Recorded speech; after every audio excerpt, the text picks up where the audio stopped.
Beneath the bustling streets of Moscow lies a world of steel, concrete, and darkness, a sprawling network of tunnels known as the Moscow Metro. But what happens down there after the last scheduled train has departed for the night? What secrets hide in the passages that even the most seasoned maintenance workers refuse to enter? They say there's another line, a line that only appears after the clock strikes midnight. It has many names. Some call it Train 666. Others whisper of the Midnight Line. It's a ghost train, a phantom of the rails with no recorded route, no final destination, and no living conductor. It appears without warning and vanishes without a trace, a chilling anomaly in a system built on precision and schedules. To understand the origins of this terrifying legend, we have to travel back in time, back to the dark heart of the Soviet era. The year is 1953. Deep beneath the earth, a catastrophic mine collapse, traps, and kills over 300 workers. In the relentless push for industrial progress, the Soviet government was desperate for steel to build its ambitious new metro system. And so, a grim decision was made. The metal from the destroyed, sealed mine, the very tomb of those unfortunate souls, was salvaged and repurposed. It was melted down and forged into the components of the new metro trains, forever linking the city's arteries with a place of tragedy and death. The workers who perished in that collapse were never given a proper burial. The mine was simply sealed, their bodies left entombed in the suffocating darkness. Locals, steeped in folklore and a deep respect for the dead, believed their spirits were enraged, trapped, unmourned, and furious. Their restless energy was said to have been infused into the very steel that now carried the living through the city's underbelly. The whispers began almost immediately, but the first official sighting wouldn't occur for another 7 years. It was 1960. A late-night metro guard, making his rounds on a desolate platform, was startled by the arrival of a train at 12:47 a.m., long after his station should have been silent. It was old, rusted, and bore no identifying markings. It glided into the station with an unnerving silence. Driven by duty and curiosity, he approached the doors as they slid open with a slow, grinding hiss. What he saw inside would haunt him for the rest of his life. The car was full of passengers, but they weren't moving. They weren't even breathing. They sat frozen in time, their skin unnaturally pale, their heads tilted at odd angles. Their eyes were wide open, staring into nothingness.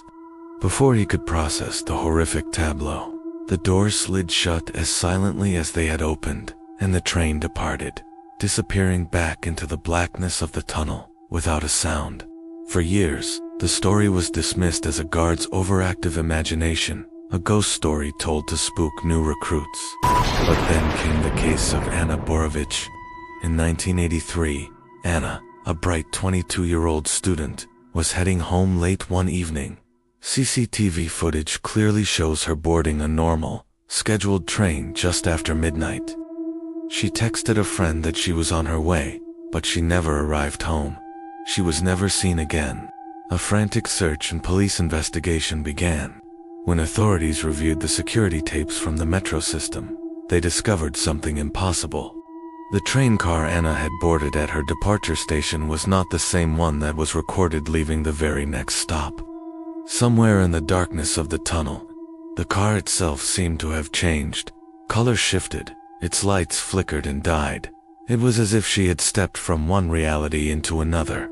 Many investigators, off the record, came to a terrifying conclusion. Anna Borovich had accidentally boarded train 666. Her body was never found. As the years went on, the stories from those who worked deep within the metro system grew more frequent and more disturbing. An anonymous retired metro engineer, his voice distorted to protect his identity, shared his experience. He said they would hear footsteps on the rails late at night, clear, distinct footsteps in an empty tunnel. But when they shined their powerful flashlights down the tracks, there was never anyone there. And with the sounds came an inexplicable, bone-chilling cold that would descend upon them, a cold so intense it felt unnatural, malevolent. Other workers reported hearing knocking coming from inside the tunnel walls. Not random sounds, but a deliberate, slow rhythm. 3 distinct taps, followed by a heavy, profound silence. In Russian folklore, this is a known omen. 3 knocks signify a spirit wanting to cross over, a spirit wanting to enter. The dead, it seemed, were walking the tracks. By the 1990s, with the fall of the Soviet Union, these hushed rumors evolved into a more defined, more terrifying figure. A new element was added to the legend, the Black Conductor. Eyewitnesses described a tall, gaunt man, dressed in a pristine, old-fashioned Soviet conductor's uniform. His face was said to be as pale as ash, a stark contrast to his eyes, which were described as bottomless pits of pure black, devoid of any light or life. They say he doesn't ride a single train but walks through them as they move, passing through solid doors as if they were mist. He is a collector, a ferryman of the damned, walking the cars and collecting souls for the midnight line. The legend warns that if the Black Conductor appears in your car, you must not look at him. You must not meet his gaze, because if he locks eyes with you, you are marked. Your journey will not end at your intended station. This raises a terrifying question. Who are the other passengers? The pale, frozen figures seen on the train since the very beginning. The most persistent rumor connects everything back to the tragedy of 1953. Many Moscow residents believe these silent passengers are the spirits of the dead miners, forever riding the train that was built from the metal of their own tomb. Their souls, bound to the steel, are forced to ride the rails for eternity, a silent, spectral procession through the veins of the city. And the legend carries a final, chilling warning. If the train appears, and you are foolish or desperate enough to sit down in an empty seat among them, you will join them.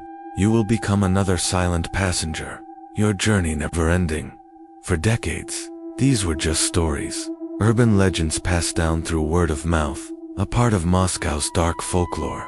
But the real horror began in the 2000s, when technology caught up with the myth.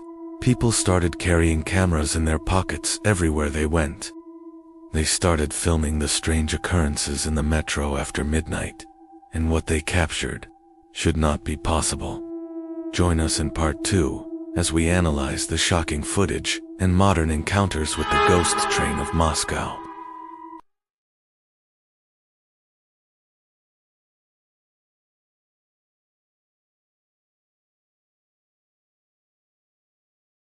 Welcome back to Tales of the Dark. This is where eyewitness accounts turn violent. The story of Moscow's ghost train isn't just about strange noises or fleeting shadows. It's about encounters that shatter the mind and leave behind scars that never heal. We're going deeper, exploring the most disturbing events linked to this phantom locomotive, piecing together a puzzle of fear, folklore, and tragedy that haunts the tunnels to this day. Our journey begins in 2004 with the only known survivor account of a ride on the ghost train. A man named Sergei Ivanov, just a regular commuter heading home, made a decision that would alter his life forever. He entered the metro late one evening, found a seat, and, like many tired workers, drifted off to sleep. But when he woke up, the familiar rattle of his usual train was gone. He was on a different train. The air was cold, stale, and smelled of rust and damp earth. The car was old, the kind decommissioned decades ago, with faded velvet seats and flickering, anemic lights. He wasn't alone. Across the aisle, 2 other passengers sat stiffly, their gazes fixed directly on him. Their faces were unnaturally pale, like porcelain dolls left out in the rain, with dark, hollow eyes that held no light, no life. They just stared, unblinking, unmoving. Sergei felt a primal fear crawl up his spine as he realized the most chilling detail of all. Their chests didn't rise and fall. They weren't breathing. He tried to call out, to ask what was happening, but his throat was tight with terror. As the 2 figures slowly began to turn their heads in perfect, eerie unison, Sergei bolted. He scrambled toward the door connecting the cars, his heart hammering against his ribs. Just as his fingers fumbled with the handle, the lights in the car went out, plunging him into absolute, suffocating darkness. Silence descended, thick and heavy. And then, from the blackness, a voice slithered into his ear. It was a dry, metallic whisper, like grinding gears and dead leaves. "Ticket, please." It was the Black Conductor. Without a second thought, Sergei threw himself between the moving train cars, leaping into the void. He landed hard on the gravel of the trackbed, the monstrous train roaring past him into the tunnel. He didn't look back. He just ran. For 3 agonizing hours, he stumbled through the pitch-black tunnels, guided only by the faint maintenance lights, his mind replaying that whisper over and over. Finally, he collapsed at the feet of a startled maintenance worker near a service shaft.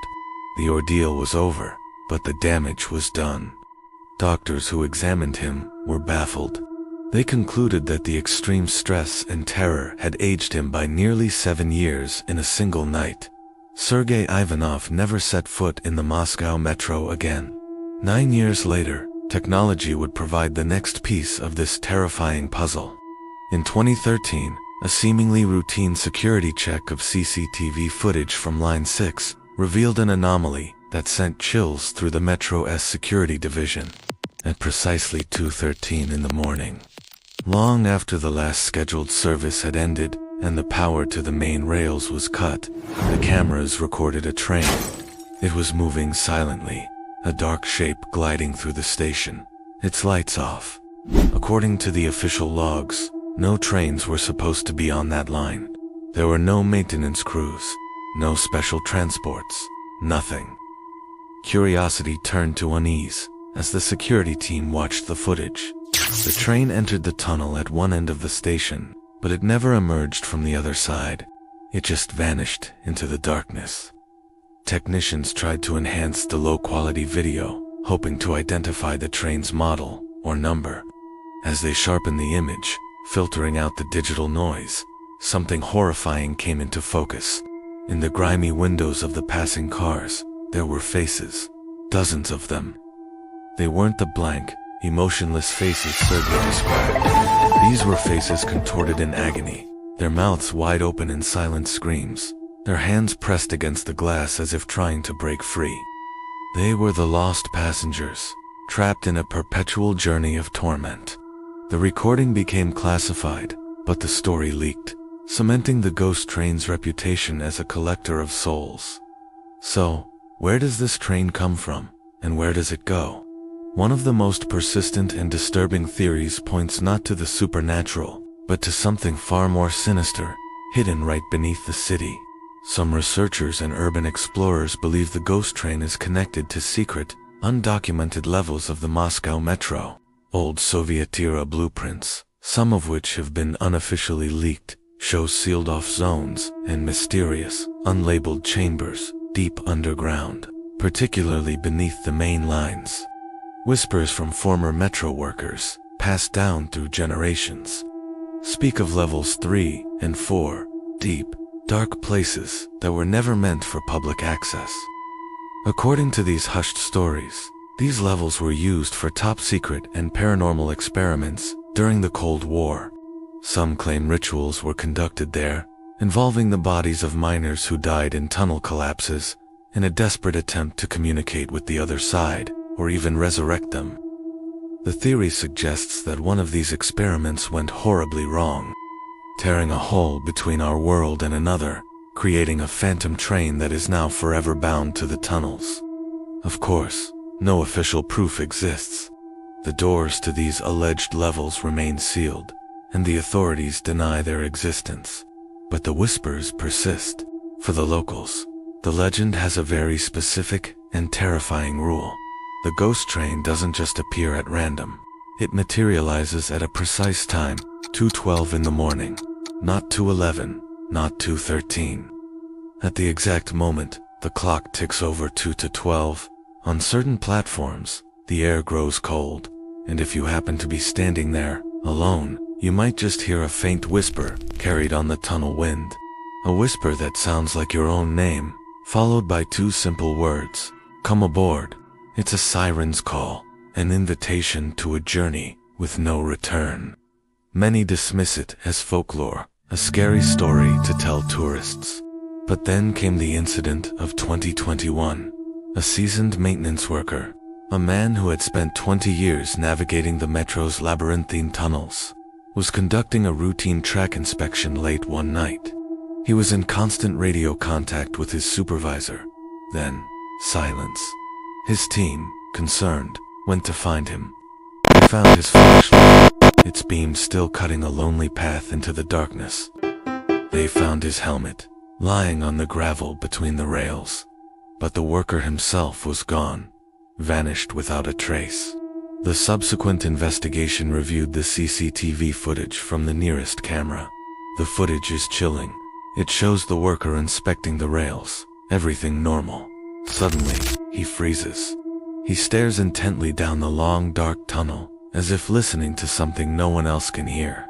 His head then snaps to the side, his expression shifting from confusion to pure, undiluted terror. And then, he does the unthinkable. He breaks into a sprint, running directly into the darkness, away from the camera, away from safety.